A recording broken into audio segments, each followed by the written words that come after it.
Muito obrigado. Sr. Ministro, 6 questões para lhe colocar. A primeira, o CDS não nega a dimensão sistémica da crise.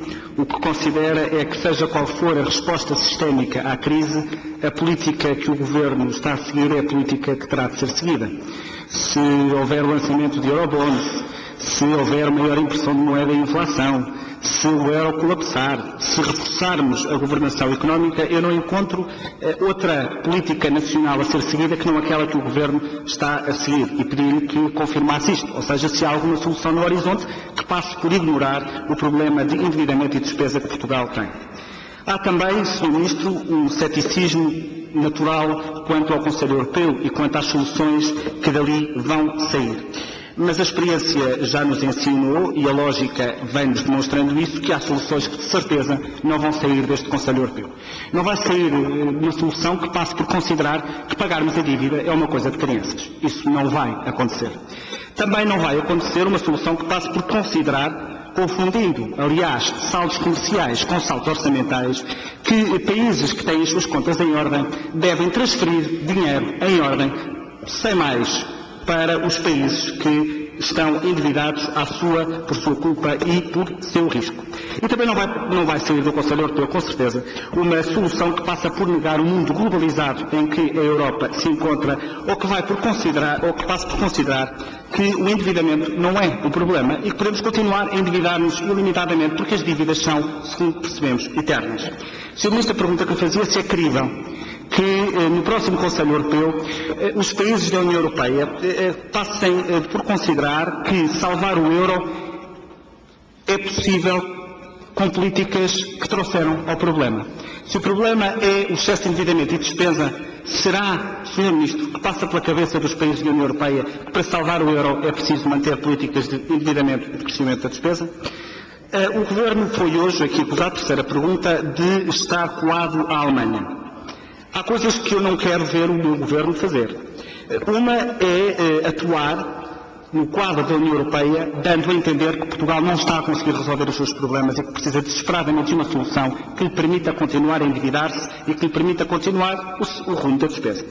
E por isso, eu pergunto-lhe, Sr. Ministro, se a sua preocupação, do ponto de vista das posições que o Governo tem assumido, que tem, enfim, procurado evitar certo tipo de tomadas de posição ou certo tipo de bandeiras desfraldadas que podem, enfim, ser boas para a televisão, mas com poucos efeitos práticos, se é esta a sua preocupação, ou se de facto há um charme irresistível da chanceler Merkel, do qual o Sr. Ministro é vítima. Quarta pergunta tem que ver com as eurobonds. Há muitas formas de criarmos estas eurobonds. Hoje ouvimos falar da mutualização da dívida. Bom, eu não sei se as eurobonds vão ser criadas, mas se elas forem criadas, tenho a certeza de que não são criadas nos moldes que estão a ser definidos e defendidos pelo Partido Socialista. Porque para o Partido Socialista, as eurobonds é a mutualização da dívida. Ou seja, dividimos a nossa dívida e mutualizamos-la e federalizamos-la com a dos outros países e nada temos mais que fazer, porque o problema se encontra resolvido. Portanto, se algum dia as eurobonds surgirem, ainda vamos ouvir dizer o Partido Socialista que estas eurobonds que foram criadas não eram aquelas eurobonds que eles queriam, porque eram as eurobonds que não permitem que Portugal se continue a endividar. Depois temos, quinta pergunta, ouvido muito falar da solução do BCE. Eu, sinceramente, não tenho propriamente uma opinião muito firme sobre qual os contornos do papel do BCE, mas eu gostava de lhe perguntar, porque às tantas ouvimos falar da solução do BCE, do reforço dos seus poderes, como se fosse uma solução inequívoca, e não tivesse riscos, e eu gostava de lhe perguntar se não existem riscos no reforço no papel do BCE como aquele que assegura, em última instância, a dívida pública dos restantes países. Porque terá que o fazer sempre, para ser eficaz, terá que o fazer sempre sem qualquer tipo de reservas e, portanto, tem que garantir que cobrirá sempre a despesa, a dívida pública dos países da União Europeia. O que me parece é que, se houver vicissitudes e o BCE tiver que começar a ponderar essa sua posição, nomeadamente começar a selecionar onde é que vai atuar, parece-me que isso criará nos mercados uma sensação de que, afinal, o euro está mesmo a ponto de colapsar e, portanto, acho que é uma solução que pode também comportar alguns riscos e não nos traz, pelo menos à partida, um Shangri-La assegurado. E a minha última pergunta é se considera importante rever o valor de referência estabelecido no Pacto de Estabilidade e Crescimento de 3%, tanto que a média da União Europeia a 27 se situou acima deste limite, ou se considera mais importante reforçar os mecanismos que visem o cumprimento deste objetivo. Obrigado. Muito obrigado, Sr. Ministro. Tem a palavra.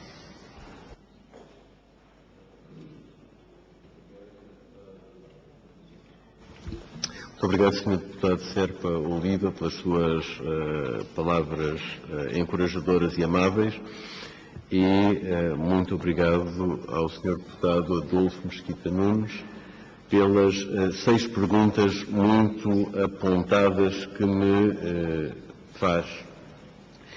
Parece-me que a sua formulação da primeira questão é singularmente feliz e eu atrevo-me a repeti-la como a compreendo. A melhor resposta para Portugal no quadro de uma crise sistémica da área do euro é cumprir as condições do seu programa de assistência económica e financeira, porque nessas condições estará melhor defendido e estará a maximizar a credibilidade e confiança na sua estratégia, independentemente do ambiente em que esse ajustamento se desenrola. Isto é, independentemente das circunstâncias, a nossa prioridade terá de ser sempre concentrar-nos nas variáveis que controlamos, concentrar-nos em manter a nossa própria casa em ordem. Eu não fiz mais do que reformular o que disse o Sr. Deputado e peço desculpa da falta de valor acrescentado.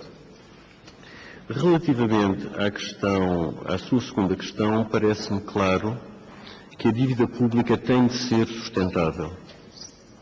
O nosso problema tem, em parte, que ver com a credibilidade imperfeita nos mercados sobre a capacidade de devedores soberanos, neste caso na área do euro, de honrarem os seus compromissos. Consequentemente, é absolutamente decisivo assegurar a sustentabilidade das nossas dívidas e, consequentemente, temos de controlar a despesa pública e temos de controlar a evolução da dívida. Não me parece que haja qualquer alternativa nesta matéria.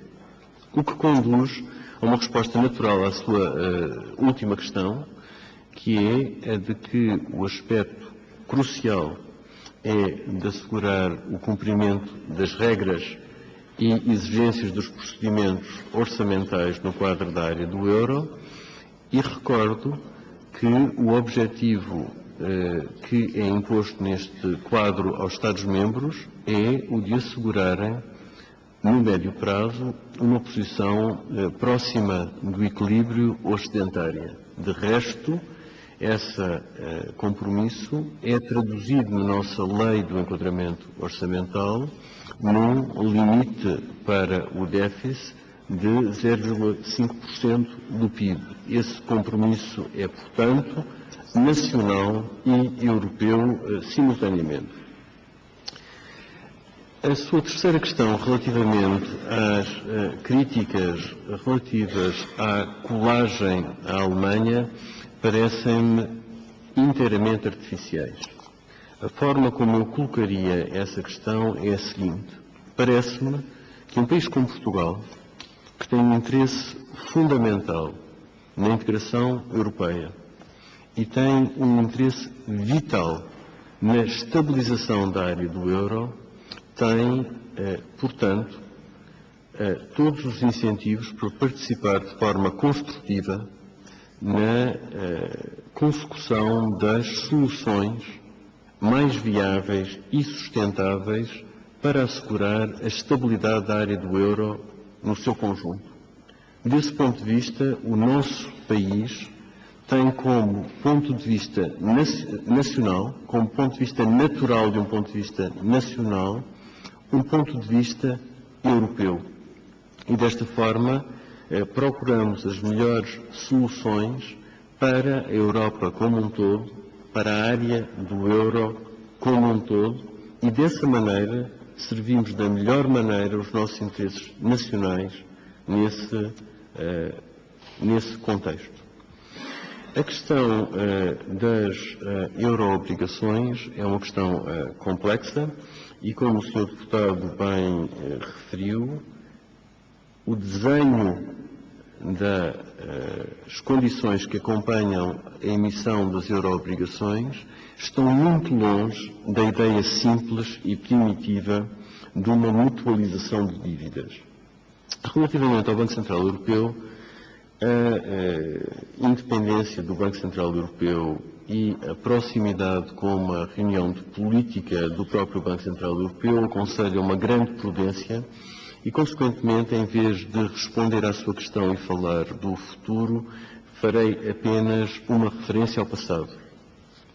O Banco Central Europeu tem tido um papel muito ativo na gestão da crise da área do euro, tem tido um papel muito forte como prestamista de última instância para as instituições de crédito e, muito recentemente, tem introduzido ou anunciou que vai introduzir um conjunto extenso de iniciativas de política para garantir a normalidade no mecanismo de transmissão da política monetária e que incluem, por exemplo, acordos de recompra em dólares, a condução de leilões de política monetária a taxa fixa e com quantidade ilimitada, a possibilidade de aumento de maturidade das suas operações de cedência de liquidez e muitas outras. E, desta forma, o Banco Central Europeu tem sido um baluarte de estabilidade num momento particularmente difícil para a área do euro. Muito obrigado, Sr. Deputado.